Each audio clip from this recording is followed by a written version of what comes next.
E aí pessoal, como é que vocês estão? No vídeo de hoje eu quero falar um pouquinho sobre os meus primeiros 10 mil investidos. Eu também quero falar para vocês um pouco de como foi chegar até aqui nessa primeira marca pessoal. Não é onde eu quero chegar, mas eu sei que é um primeiro degrau que mostra que eu estou no caminho certo. Bom, vamos lá. Então, eu estou com algumas coisas anotadas aqui, que é para facilitar então o andamento desse vídeo. Vou falar um pouquinho sobre esse contexto pessoal, né, o que me motiva a chegar na minha meta. Acho que a primeira coisa que vem na minha mente quando eu ouço assim, alguém que quer chegar no 1 milhão, é uma pessoa que está querendo buscar uma certa estabilidade na vida. Sim, hoje 1 milhão não é mais motivo de estabilidade, mas eu acho que é muito mais tranquilo você colocar sua cabeça no travesseiro, conseguir dormir, descansar, sabendo que você tem esse valor rendendo ali, trabalhando para você, do que não ter, né? Então esse sempre foi o medo. Eu venho de uma família humilde, né? Nunca me faltou nada em casa, mas a gente também nunca teve nada muito folgado. Então a gente sempre deu muito valor pro que tinha, mas sempre almejando ter mais, né? Sempre buscando ter mais prosperidade. E com base nisso, né, eu tenho que voltar, não tem como eu não tocar nesse assunto, mas eu volto então pro ano de 2019, que foi o ano que eu entrei na faculdade. E eu não tinha condições de alugar um apartamento, não tinha como pedir para os meus pais para me bancarem numa outra cidade, para eles alugarem um apartamento para mim ou algo nesse sentido. E eu fui morar na casa de estudante, né? Eu agradeço muito, inclusive, a casa de estudante de Santa Maria, da Federal de Santa Maria. Né? Sou imensamente, infinitamente grato, né? Todo o suporte que eu recebi durante esse período de graduação, sem a casa de estudante não teria sido possível. E não é como muitas pessoas, né, pensam que é uma casa de estudante. É um lugar tranquilo para se estudar, para se viver, para conciliar os estudos com a sua vida, né? Você praticamente vive dentro da faculdade e você acaba focando apenas nisso, né? O meu curso era bacharel em engenharia química, é um curso que demanda muito do estudante. Eu não tinha como trabalhar nesse período. Muitos vão dizer, quem quer dar um jeito. É muito nítido que a diferença de um curso de graduação numa federal é mais qualificado do que um curso de graduação numa particular, né? A grade vai ser maior, tanto é que a grade numa particular geralmente, eu não vou dizer 100% porque eu não conheço todas as universidades, mas geralmente tende a ser menor para que o aluno consiga acompanhar com o trabalho ou alguma atividade laboral durante esse período. E o curso numa federal não permite, assim, não é muito plausível você conseguir trabalhar e levar todas as matérias para se formar ali no período de 5 anos. Então, tem todas essas questões, né? Então, eu não pude trabalhar durante esse período de faculdade. E eu nunca vou me esquecer que em 2019 eu entrei na universidade com cerca de R$ 200 na minha conta e um sonho, é me formar. Agora eu espero conseguir realizar esse sonho. Acabou levando um pouco mais de período de tempo, né, que eu planejava em função do estágio, em função de outras atividades que aconteceram nesse decorrer do período, mas eu espero agora esse mês finalizar então a minha graduação.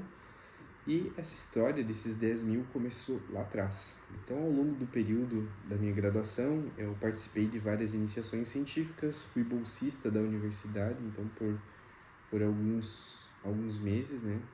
Vários meses, dá para se dizer assim. E durante esse período eu conseguia, né, de pouquinho em pouquinho, reservar 50, 100 no mês, 150 em outro, reservar um dinheirinho aqui e ali para começar, né, uma reserva, né? Eu nunca me sentia bem de não ter nada na minha carteira, de não olhar para a conta e estar desesperado, não ter um dinheiro para comer um lanche ou alguma coisa assim. E com isso, eu sempre tinha uma necessidade de manter uma parte do que eu recebia guardado. Então ali eu diria que começou esse sonho, né, de ter uma reserva de emergência para caso, né, precisar de algum dinheiro, eu ter. Só que, claro, naquele período a minha reserva de emergência não era equivalente a 3 meses do meu custo de vida, 4 meses do meu custo de vida, era 2, 3 semanas do meu custo de vida que eu tinha um dinheirinho ali. Vez ou outra, meus pais também mandavam uma quantidade e isso me salvava muito, né? Porque às vezes estudante precisa comprar roupa, estudante precisa comprar comida. Eu morava na casa de estudante, eu almoçava e jantava no restaurante universitário, mas eu ainda precisava comer, né, durante o final de semana, fazer algum lanche aqui, outro lá, então eu precisava ter um certo suporte ainda dos meus pais. Buenas. Então, dá para se dizer que esse desejo de investir começou lá atrás, né, com a necessidade, então eu não me sentia bem não tendo nada. E aí o tempo foi passando, veio a pandemia, a gente voltou, todo mundo voltou para suas casas, né? Aí teve um bom período que foi estritamente fechado na cidade onde eu moro. E aí depois de um tempo, assim, eu morava num bairro muito afastado, praticamente deserto na minha cidade. Eu pensei, caraca, para esse lugar aqui não tem nada, né? Não tem nenhum comércio.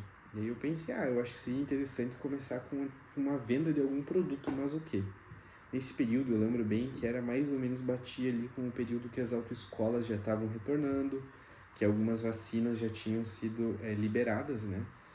E em função disso eu pensei, né? Poxa, eu acho que seria tranquilo começar a voltar agora tentar, né, empreender enquanto as aulas não voltassem presenciais, tentar, né, vender alguma coisa, empreender. E aí nesse período eu comecei a ter em contato com uma fábrica de chopp, comecei então a distribuir chopp na minha cidade, de maneira extremamente pequena, para os vizinhos no começo.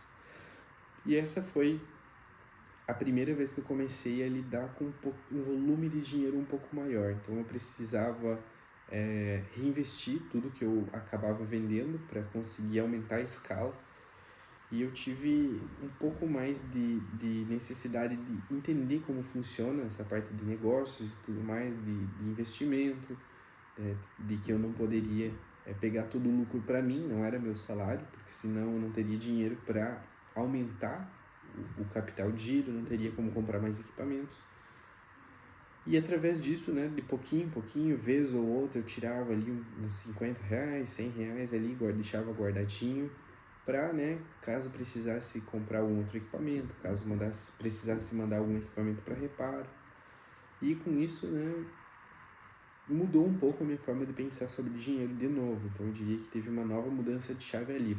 E aí, né, eu voltei para a faculdade, ainda participei de outras iniciações científicas, participei de outros projetos, alguns não remunerados, né, então apenas para conhecimento. E aí cheguei ali no final da graduação. No final da graduação a gente tem um período de estágio, e aí eu passei no estágio aqui no Rio de Janeiro. E nesse estágio, como eu sou do interior do Rio Grande do Sul, eu sou de Panambi, saí de uma cidade do interior do Rio Grande do Sul e vim para uma cidade do tamanho do Rio não é uma coisa muito tranquila. E eu fiquei, né, muito receoso porque eu teria que me virar, eu teria que ir atrás de tudo. E pensei, nossa, vai ser muito difícil, mas eu acho que vai dar bom. E eu não tinha muita grana, novamente eu não tinha suporte dos meus pais, eu não tinha suporte de ninguém da minha família. Então, se eu tivesse que fazer alguma coisa, se eu tivesse que alugar, né, como eu tive que alugar, era por minha conta e risco. Eu tinha ali um dinheirinho guardado. No primeiro momento eu até tive que comprar passagem de avião, então eu pesquisei muito tempo, comprei as passagens, o estágio valia a pena porque era numa área que eu sempre quis trabalhar. E eu lembro que eu não tinha muita grana também na época, eu acho que eu tinha cerca depois que eu comprei a passagem, cerca de uns 2.000 reais. E consegui alugar, paguei ali, recebi meu salário. Por um momento eu fiquei morando, umas 2 semanas eu fiquei morando num Airbnb no centro do Rio. Quem conhece o Rio sabe que não é um lugar tão tranquilo de morar, mas é mais durante a noite que acaba sendo perigoso, porque durante o dia é bem movimentado. Então eu fiquei ali por umas 2 semanas e depois disso eu consegui alugar num lugar bem tranquilo aqui, inclusive sou muito grato à pessoa que me acolheu aqui, a dona Luciana. Se estiver vendo esse vídeo, eu agradeço muito aí por ter me ajudado nesse processo. Aí depois do estágio eu consegui me estabilizar. O estágio era muito bom, numa empresa muito renomada do setor de óleo e gás. Acho que não tem por que eu falar sobre isso, sobre a empresa e tudo mais. E nesse período de estágio eu acabei fazendo o concurso da Petrobras e depois aí de um bom tempo eu consegui ser admitido. Então eu finalizei esse estágio, recebi um certo acerto, né, de rescisão de férias, e esse é uma parte desses 10 mil. Outra parte é algo do que eu já ganhei do meu trabalho CLT, então tem uma boa contribuição aí. E outra parte é de um tanto que eu já vim investindo de um bom tempo. Então, durante meu estágio, eu também, né, tinha como uma finalidade já deixar um pouquinho reservado do que eu recebia todos os meses, para que eu pudesse chegar, né, ter uma reserva de emergência e necessidade, até para comprar passagem para voltar para casa ou algo nesse sentido. E aí, durante esse processo, eu acabei fazendo um concurso da Petrobras, fui aprovado, admitido e agora estou com um pouco mais de estabilidade aí para chegar no meu objetivo, que é então adquirir o capital de R$ 1 milhão. Bom, isso aconteceu aí, se eu considerar que eu estou nesse processo desde 2019 e hoje a gente está em 2025, isso levou 6 anos, né, se for considerar assim, e eu acho que lá foi realmente o início dessa trajetória, né, a querer mudar de vida, querer algo diferente, até porque até aquele momento, até 2019, poucas pessoas da minha família tinham começado uma graduação. Minha madrinha fez um curso superior, então foi a primeira pessoa, eu diria, assim, a buscar algo diferente. E, querendo ou não, isso tudo mudou, transformou a minha vida. Não sou PJ, como muita gente fala, você é CLT ou PJ. Mas, mesmo sendo CLT, eu acho que dá sim. Não acho, né? Tenho certeza que é possível mudar de vida e a empresa tem excelentes benefícios, assim como várias outras empresas têm excelentes benefícios e possibilitam, então, você mudar de vida, né? E eu tenho certeza plena de que eu só cheguei aqui porque eu consegui estudar numa universidade federal, né? Uma excelente universidade, um período de acolhimento muito grande lá dentro, pela Casa do Estudante também, sou muito grato. Eu só posso fazer esse vídeo hoje porque sim, eu tive todas essas oportunidades. Cheguei então nessa etapa de 10 mil, né? Então, a minha primeira vez na vida conseguindo 10 mil investido.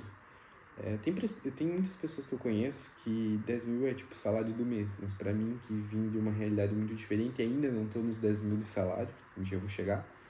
Espero que não demore tanto quanto pareça, e eu acho que não vai. Mas essa é a minha realidade atual. E então, no próximo passo, algo que eu quero deixar cravado aqui, sim, eu quero chegar no R$ 1 milhão, mas eu tenho que ir por degraus, porque fica mais fácil de colocar metas a curto prazo do que, eu quero chegar no 1 milhão, mas como? Como que eu quero chegar lá? Tem que ter uma escada progressiva nesse caminho, e se eu cheguei agora em 10 mil, eu quero então chegar, meu próximo degrau é chegar a 50. É um pouco diferente essa escala agora de crescimento. Eu vou continuar com os meus aportes, isso é óbvio, mas agora eu já tenho 10 mil trabalhando para mim. Então eu já tenho 20% desse valor e esses 20% também me ajudam a chegar nesses 50. Vai ser mais difícil chegar? Vai, porque é um valor maior e o meu aporte é constante, mas agora eu tenho um rendimento ali de cerca de um pouco mais de 1% ao mês. Então, esses 10 mil vão me render cerca de 100. Então, se eu aporto 1.000 por mês, agora eu já vou poder aportar 1.100, 1.100 e pouquinho. E é isso, pessoal. Se vocês quiserem acompanhar um pouco mais essa trajetória aí, clica no botão de se inscrever, dá um like nesse vídeo e me acompanha para a próxima. Valeu!